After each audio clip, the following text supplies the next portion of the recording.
Destiny जो होती है वो प्रारब्ध कर्म या कर्मों पे हमारे निर्भर करती है। इस पे एक क्लैरिफिकेशन चाहिए। ये देखा जाए अम्ब्रेला कॉन्सेप्ट है। अम्ब्रेला कॉन्सेप्ट की एक तारीफ ये होनी चाहिए, जब कुछ समझ में नहीं आ रहा था तो कुछ समझाने की कोशिश करी, भाई ठीक है।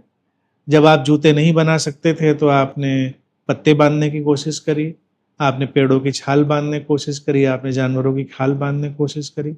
लेकिन जब जूते आपने बना लिए तब भी आप वही बांधेंगे तो आपकी फिर नादानी कही जाएगी। तो बहुत सारी समझ भी ऐसे ही जर्नी कर रही कि जब आप रॉ स्किन बांध लेते थे, फिर आपने सोफिस्टिकेटेड शूज बना लिए, आप क्लियर हो गए। तो प्रारब्ध कर्म, संचित कर्म, क्रियमाण कर्म, ज्योतिष वगैरह इन सब पे डील करता है। और इनको डील करने के लिए उनको फिर पूर्व जन्म में भी जाना पड़ेगा, उनको पिछला जन्म बनाना ही पड़ेगा। लेकिन वो ये भूल जाते हैं पिछला जन्म किसका। व्यक्ति तो इसी स्थान और समय की एक संरचना है, वो इसी स्थान और समय में डिसॉल्व हो जाना है। अब अगर हम कंटिन्यूटी को बनाएंगे तो उस कंटिन्यूटी में एक हमारे ही जैसा व्यक्ति पीछे होना चाहिए, जो एक एक्यूमुलेटेड अकाउंट छोड़ता है। तो जो अकाउंट छोड़ता है आगे वहीं से चीजें प्रारंभ होती हैं, उसी को प्रारब्ध कहते हैं। जैसे कि हमने अपने अकाउंट में 20,000 रुपये छोड़े थे, तब हम 20,000 रुपये से शुरू करेंगे।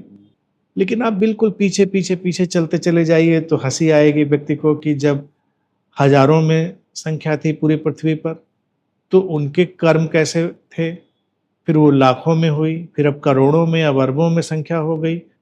तो व्यक्ति की कौन सी धारा चल रही है। आज हम अगर करोड़ों और अरबों में खड़े हुए हैं जनसंख्या में, और अतीत में पीछे पीछे पीछे पीछे, भाई हम 2 ही जन्म पीछे क्यों जाएंगे। 2 जन्म वाली घटना पिछले 4 जन्म पे खड़ी थी, पिछले 4 जन्म की घटना उसके पिछले 4 जन्म पर, उसके 4 जन्म के उसके पिछले 4 जन्म कोई पर। अंत नहीं है इसमें। तब तो आप आदिमानव केवमैन में चले जाएंगे, तो वहां पर बड़ा नैरो हो जाएगा पैसेज। तो पैसेज बड़ा नैरो हो जाएगा, तब कहाँ किसका जा रहा है। तो लॉजिकली तर्क सम्मत रूप से कुछ भी कहीं नहीं जा रहा, प्रारब्ध कहीं नहीं जा रहा।